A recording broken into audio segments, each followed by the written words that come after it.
ब्राह्मण समाज को भी ये पता लग चुका है कि ये सब हम जो ब्राह्मण हैं ये सिर्फ एक प्रतीकात्मक है। इससे ये कोई प्रूव नहीं होता कि कोई आदमी ब्राह्मण है तो उसके बॉडी में कोई हाई लेवल का केमिकल है जिसे बताया जा सके कि ये ब्राह्मण है। और ब्राह्मण क्षत्रिय वैश्य कंसेप्ट जो डेवलप हुआ था ये तो सिर्फ एंशियंट टाइम में जो विदेशों से, यूरेशिया से और सेंट्रल एशिया से जो आए थे लोग, उन्होंने ये कंसेप्ट डेवलप किया था ताकि पॉलिटिक्स पे, राजनीति पे यानी, और शिक्षा पे और व्यापार पे इनका कंट्रोल हो पाए। सर मेरा सवाल ये था सर, हाँ। वो आईएएस होने के बावजूद भी क्या जो सवर्ण है, अनपढ़ सवर्ण के बराबर उनको ज्ञान नहीं है? इस तरह से उलझुल बातें कर रहे हैं, उस बयान को तोड़ मरोड़ के पेश किया जा रहा है, कर रहे उनको आईएएस बनने का आरक्षण की यही तो खामी है कि बिना ये आरक्षण लेकर के ऐसा बयान दे रहे हैं। नहीं, ये बात नहीं है, आरक्षण का बिल्कुल नहीं होता कि आदमी में ज्ञान नहीं है। ये जो बेचारे एससी एसटी लोग होते हैं ये पैसे से बहुत कमजोर होते हैं, तो इसलिए वो अच्छी कोचिंग भी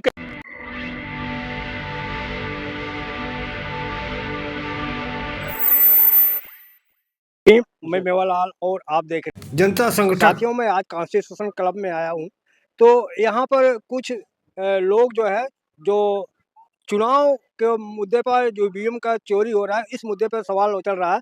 और इसी साथ में हमारे साथ वकील हैं, इनसे जानूंगा कि जो मध्य प्रदेश में संतोष वर्मा ने एक बयान दिया है, तो उस बयान को ब्राह्मणों ने उसको तोड़ मरोड़ कर पेश कर रहे हैं, करें कि वो ब्राह्मण के बहन बेटियों का अपमान उसको मान के चल रहे हैं और जगह जगह उनका विरोध हो रहा है।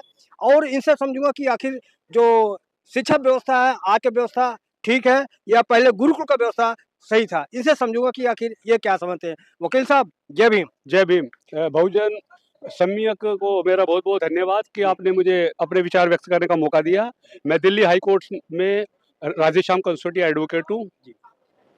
जी सर, मेरा आपसे सवाल है कि आप लोग तो एक वकील हैं, तो आप ज़्यादा बेहतर जानते होंगे कि जो आज व्यवस्था है, जो जात पात है, छुआछूत है, भेदभाव है, अंतरजातीय शादी का ये महत्व बाबा साहब ने कहा कि अगर करेंगे तो ये व्यवस्था खत्म होगी। तो इसी में एक आईएएस हैं संतोष वर्मा मध्य प्रदेश, उन्होंने एक बयान दिया कि ये आरक्षण तब तक लागू रहेगा जब तक कि ब्राह्मण की बेटियां हमारे लड़कों के साथ उनका संबंध शादी संबंध नहीं बनेगा, तब तक ये आरक्षण लागू रहेगा। आप इसको कैसे देखते हैं सर? देखो, ऐसे है, कभी भी किसी की भावनाओं को ठेस नहीं पहुंचानी चाहिए। ब्राह्मण, क्षत्रिय, वैश्य, शूद्र और अतिशूद्र ये सिर्फ प्रतीकात्मक होते हैं, तथ्यात्मक नहीं होते। बाबा साहब B.R. अम्बेडकर ने जब वो 5 साल के थे, उनकी डेथ हुई थी महादेव गोविंद रानाडे की हाई कोर्ट के जज की, तो उनकी तारीफ में उन्होंने किताब लिखी थी उनके लिए, क्योंकि ये कहा बाबा साहब ने कि इन्होंने ये कहा था कि 1890 के बाद तुम बहुजन समाज को आर्मी में क्यों नहीं लेते। ब्राह्मण होते हुए उन्होंने बहुजन समाज के लिए एक मुद्दा ब्रिटिश एम्पायर को दिया, जबकि उस वक्त वो हाईकोर्ट के जज भी थे। तो बाबा साहब ने कहा था कि ब्राह्मण गलत नहीं होता, ब्राह्मणवाद गलत होता है। तो ये जो इनकी स्टेटमेंट है इसको हमें इस प्रकार देखना चाहिए कि ऐसी बातें हम बोल बोल के ही नफरत पैदा करते हैं। ब्राह्मण तो अपनी लड़की को वाल्मीकि समाज में भी दे देते हैं। एक मेरे फ्रेंड थे एडिशनल सेशन जज, उनके साले की बीबी ब्राह्मण, मेरी वाइफ सा टीचर थी, और एक लड़का शेड्यूल कास्ट था। उसने मुझे कहा मेरी लड़की LLM है, तो मुझे कोई लड़का बताओ। तो मैंने कहा एक वाल्मीकि समाज का लड़का एडवोकेट है, बहुत अच्छा 7 साल से प्रैक्टिस करते हैं, आप उससे शादी कर लो। तो उस शेड्यूल कास्ट ने यह कहा कि सर, चमार कास्ट का वकील चल जाएगा, भंगी नहीं होना चाहिए। तो यहाँ पे यह बात बिल्कुल सिद्ध हो चुकी है कि ब्राह्मणवाद तो SC ST और OBC में ज्यादा पाया जाता है। और ये जो कहते हैं कि ब्राह्मण की लड़कियां इस समाज में उसकी शादी होनी चाहिए, ये IAS ऑफिसर संतोष वर्मा जी ने कहा, वो बिल्कुल गलत कहा है। ये कोई किसी व्यक्ति को कास्ट के बेस पे शादियां नहीं होती, ये तो प्यार प्रेम होता है तब शादियां होती है। अभी कल परसों भी एक न्यूज आई थी कि सोकाड़ा प्रकाश के लड़की से शादी हो गई, तो उस अछूत को उस लड़की वालों ने मार दिया। उसके बावजूद वो लड़की ने मरने के बाद भी उससे शादी की और अपने माँ बाप के लिए कहा कि इनको सजा होनी चाहिए कि इसने मेरे होने वाले पति का मर्डर कर दिया। तो जो ये जो आजकल के समाज है, इसमें हमें देखा गया है कि कोई भी व्यक्ति पूरे भारत में कास्ट के बेस पे कोई भी गलत व्यवहार अब नहीं करता, इनको ज्ञान आ गया है। ये तो जो पॉलिटिशियन होते हैं वो कास्ट के मुद्दे को उठा उठा के कास्ट की नफरत पैदा करवाते हैं और लोगों में प्यार प्रेम नहीं हो पा रहा। अब लोगों को, ब्राह्मण समाज को भी ये पता लग चुका है कि ये सब हम जो ब्राह्मण हैं ये सिर्फ एक प्रतीकात्मक है। इससे ये कोई प्रूव नहीं होता कि कोई आदमी ब्राह्मण है तो उसके बॉडी में कोई हाई लेवल का केमिकल है जिसे बताया जा सके कि ये ब्राह्मण है। और ब्राह्मण क्षत्रिय वैश्य कंसेप्ट जो डेवलप हुआ था, ये तो सिर्फ एंशिएंट टाइम में जो विदेशों से, यूरेशिया से और सेंट्रल एशिया से जो आए थे लोग, उन्होंने ये कंसेप्ट डेवलप किया था ताकि पॉलिटिक्स पे, राजनीति पे यानी, और शिक्षा पे और व्यापार पे इनका कंट्रोल हो पाए। सर मेरा सवाल ये था सर, हाँ। वो आईएएस होने के बावजूद भी क्या जो सवर्ण है, अनपढ़ सवर्ण के बराबर उनको ज्ञान नहीं है? इस तरह से उलझुल बातें कर रहे हैं, उस बयान को तोड़ मरोड़ के पेश किया जा रहा है, कर रहे उनको आईएएस बनने का आरक्षण की यही तो खामी है कि बिना ये आरक्षण लेकर के ऐसा बयान दे रहे हैं। नहीं, ये बात नहीं है, आरक्षण का बिल्कुल नहीं होता कि आदमी में ज्ञान नहीं है।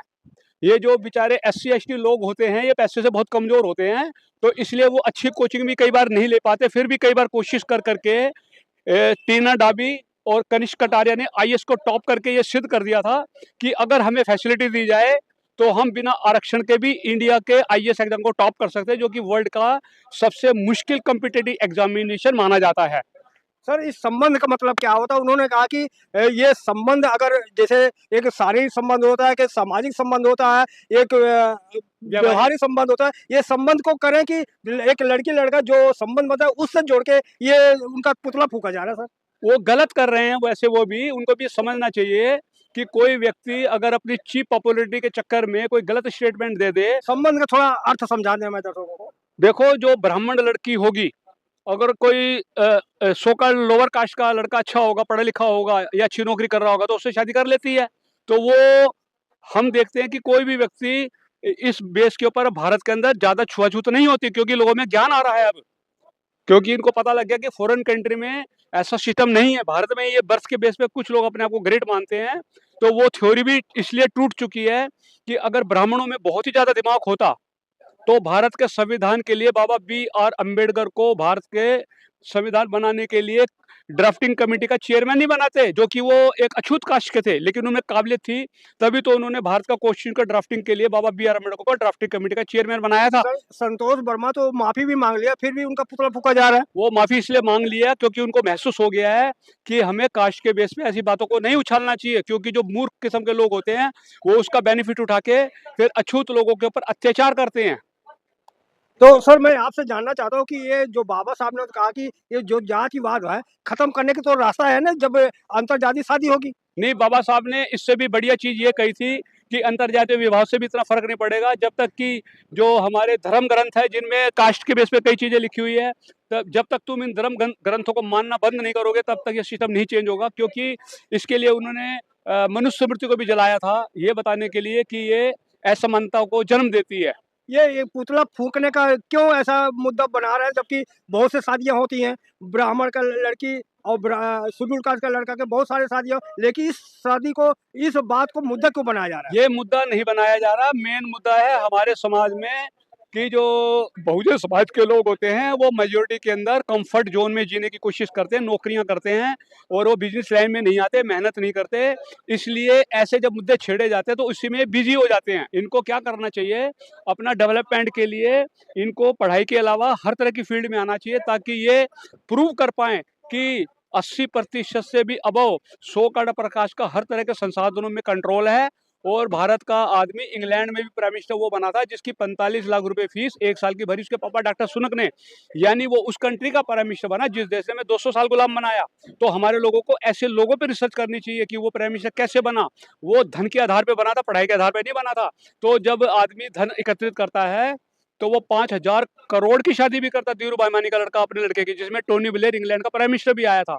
ये इस चीज को शो करता है कि जिंदगी पढ़ाई से ज्यादा जरूरी पैसा कमाने की होती है, जिसको महात्मा बुद्ध ने बहुत अच्छे शब्दों में कहा था कि गरीबी सबसे बड़ा रोग है, सबसे बड़ा विषाप है। बुद्ध धर्म के ग्रंथों में लिखा हुआ है, धनहीन व्यक्ति दिमाग से विचलित रहता है। और बीएचयू के प्रोफेसर यहाँ तक कहा, मौत के खौफ से भी खतरनाक गरीबी का खौफ होता है। तो इसी का बेनिफिट उठा के तो आप एक वकील के नाते आपसे जानना चाहता हूँ कि क्या है कुछ जरिया आपके पास है कि जो जात व्यवस्था है, भेदभाव है, ये कैसे खत्म होगा? जाति व्यवस्था तभी खत्म होगी जब हमारे लोग हर तरह की, हमारे लोग का मतलब बहुजन समाज के लोग और माइनॉरिटीज के लोग हर तरह की फील्ड में आएंगे, तब इनके विचार को तोड़ा जा सकता है कि जब तुम्हारा राम और कृष्ण भगवान है दोनों, ये जब माँ से पैदा हुए तो ब्राह्मण मुंह से कैसे निकला? निकला तो America, London, Japan, Sweden, Canada, Italy और स्विट्जरलैंड में क्यों नहीं निकला? और कभी निकला था तो अब क्यों नहीं निकल था? इन्होंने मूर्ख बनाने के लिए व्यवस्था बनाई थी। अब वो व्यवस्था इनकी मंदिरों के आधार पे चल रही है, क्योंकि इनके बंदों से अरबों खरबों की इनकम होती है। इसका तोड़ नहीं है बहुजन समाज के पास, क्योंकि ये तो नौकरियां ही करता है और इनके पास जमीन भी नहीं है, इससे छोटा मोटा काम करते हैं। इसलिए गरीबी के वजह से ये इनके विचार को नहीं तोड़ पा रहे। जी सर, मैं अगला सवाल आपसे लेना चाहता हूँ कि शिक्षा व्यवस्था में बड़ा आलोचना हो रहा है कि आज जो शिक्षा व्यवस्था अंग्रेजों का व्यवस्था है, पहले गुरुकुल का व्यवस्था शिक्षा व्यवस्था बहुत अच्छा था। तो इस व्यवस्था को आप कैसे देखते हैं? गुरुकुल की व्यवस्था जो शिक्षा का कैसे आप देखते हैं? ये गुरुकुल की व्यवस्था को अच्छा इसलिए बता रहे हैं क्योंकि गुरुकुल की व्यवस्था में सो कॉल्ड अपर कास्ट के ब्राह्मण, क्षत्रिय, वैश्य 3 लोग ही पढ़ सकते थे और वही लोग पूरे भारत के ऊपर कंट्रोल करते थे। और उसकी वजह से इतने मजबूत हो गए थे कि जब मुसलमान आए तो इन्होंने उनकी पार्टनरशिप में आ गए ये। और अंग्रेजों के वक्त भी इनके बच्चे इंग्लैंड में पढ़ते थे इंडिपेंडेंस से पहले। इतने मजबूत लोग थे ये। इसी वजह से ये गुरुकुल की व्यवस्था को कह रहे हैं कि लागू होनी चाहिए, ताकि जो SC, ST, OBC माइनॉरिटी के लोग हैं वो उनको शिक्षा ना प्राप्त कर पाए। जब गुरुकुल की व्यवस्था होगी तो उसमें ब्राह्मण ही पढ़ाएगा। जब ब्राह्मण पढ़ाएगा तो ब्राह्मण, क्षत्रिय, वैश्य, ब्राह्मण पढ़ाएगा, ब्राह्मण पढ़ेगा। हाँ, ब्राह्मण पढ़ाएगा, ब्राह्मण, क्षत्रिय, वैश्य तीनों पढ़ेंगे और को उन्हें पढ़ने नहीं देंगे, ना उनको पढ़ने के लिए बुलाएंगे।